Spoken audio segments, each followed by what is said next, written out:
কথায় আছে পিরিতি কাঁঠালের আঠা লাগলে পরে ছাড়ে না।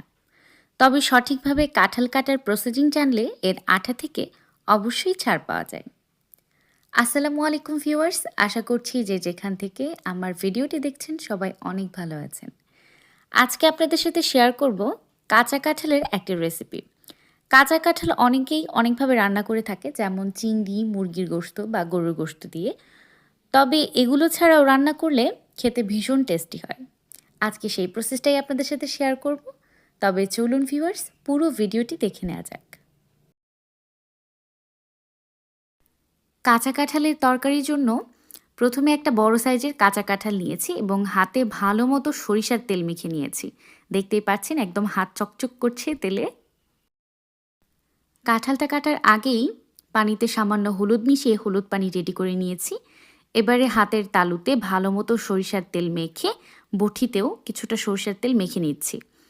এবারে খুব সাবধানতার সাথে কাঁঠালটা কেটে নিচ্ছি। যদিও কাঁঠালটা ভীষণ ভারী ছিল, কাটতে খুব কষ্ট হয়েছে, তবে ধীরে ধীরে কেটে নিয়েছি।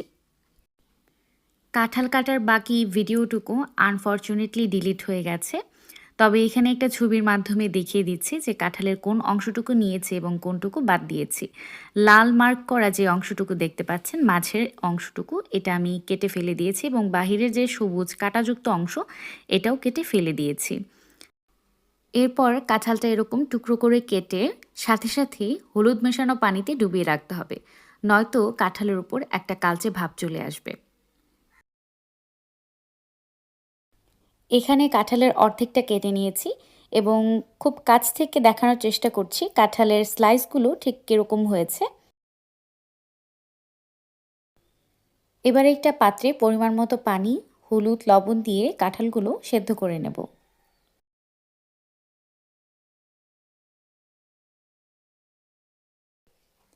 এবার একটা হাতে দিয়ে হালকা হাতে নেড়ে চেড়ে দিচ্ছি। এরপর একটা ঢাকনা দিয়ে ঢেকে বলক চলে আসার আগ পর্যন্ত ওয়েট করব। এবার এই ঢাকনাটা তুলে আরেকটু নেড়ে চেড়ে দিচ্ছি যেন তলায় লেগে না যায়। কাঁঠাল সেদ্ধর পানি অনেকটাই শুকিয়ে এসেছে। এ পর্যায়ে কাঁঠালটা চেক করে নিতে হবে এটা ভালো মতো সিদ্ধ হয়েছে কিনা। যদি সিদ্ধ হয়ে থাকে তাহলে এই পানিটা স্ট্রেনারে নিয়ে ঝরিয়ে নিতে হবে।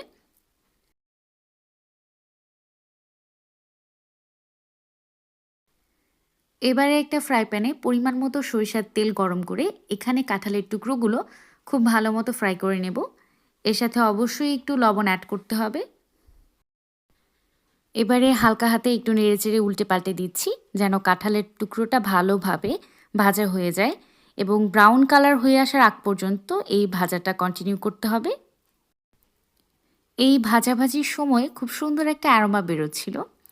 কাঁঠালটা ভাজা হয়ে গেছে, এবার এটাকে তুলে নিব এবং অফ স্ক্রিনে বাকি কাঁঠালগুলোও ভেজে নিব।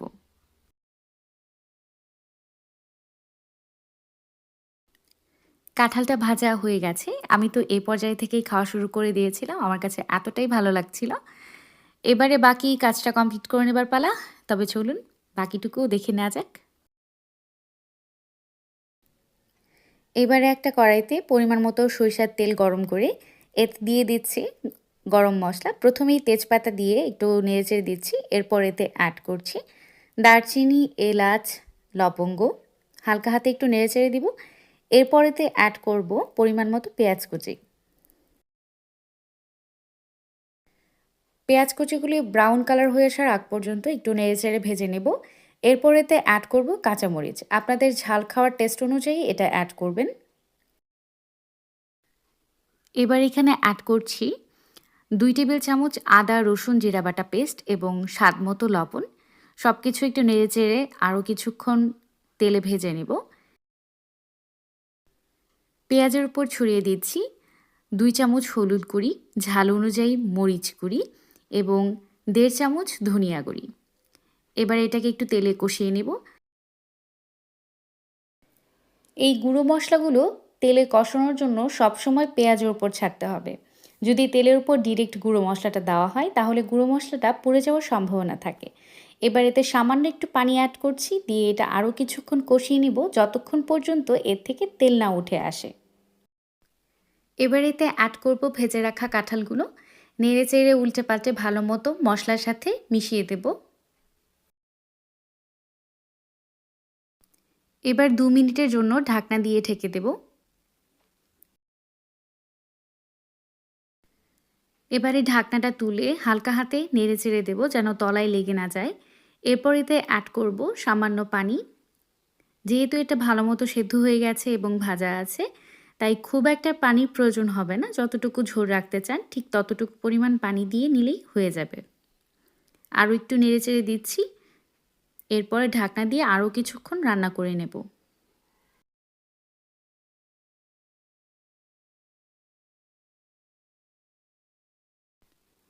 এখন এতে অ্যাড করব 2 চামচ গরম মশলা।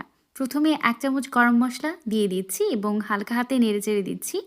এরপর আরও 1 টেবিল চামচ গরম মশলা দিয়ে দিব। পানিটা শুকিয়ে আসার আগ পর্যন্ত আরও কিছুক্ষণ কুক করে নেব। এখন আপনাদের সাথে ছোট্ট একটা টিপস শেয়ার করছি। কাঁচা কাঁঠালের তরকারি রান্নার জন্য কাঁঠালটা অবশ্যই কচি দেখে চুজ করবেন। কাঁচা কাঁঠালের ভেতরে যে বীজের অংশটা থাকে, বীজের উপরে যে শক্ত আবরণটা থাকে সেটা যেন কচি এবং স্বচ্ছ থাকে, এই অবস্থাতেই কাঁচা কাঁঠালটা নির্বাচন করবেন এবং এটা দিয়ে রান্না করলে তরকারিটা খেতে বেশি মজা হয়। এখানে আমার কাঁঠালটা রেডি, এবার এটাকে সার্ভ করব। আর এটা খেতে কিন্তু সত্যিই ভীষণ টেস্টি ছিল। আপনারা বাসায় অবশ্যই ট্রাই করবেন এবং কমেন্ট করে জানাতে ভুলবেন না আপনাদের কাছে রেসিপিটি কেমন লাগলো। আমি কিন্তু এই কাঁচা কাঁঠালের তরকারিটা এভাবেই খেয়েছিলাম। এর সাথে কোনো রকমের ভাত বা রুটি বা পরোটা কোনো কিছু অ্যাড করিনি। আমার কাছে ঠিক এরকমই খুব ভালো লেগেছিল। তবে চাইলে আপনারা গরম ভাতের সাথে অথবা পরোটার সাথে এটা খেতে পারেন। অনেক বেশি ভালো লাগবে আশা করছি।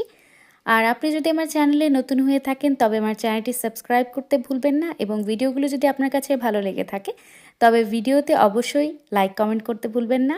আসছি নতুন একটি ভিডিও নিয়ে, ততদিন পর্যন্ত ভালো থাকবেন। আল্লাহ হাফেজ।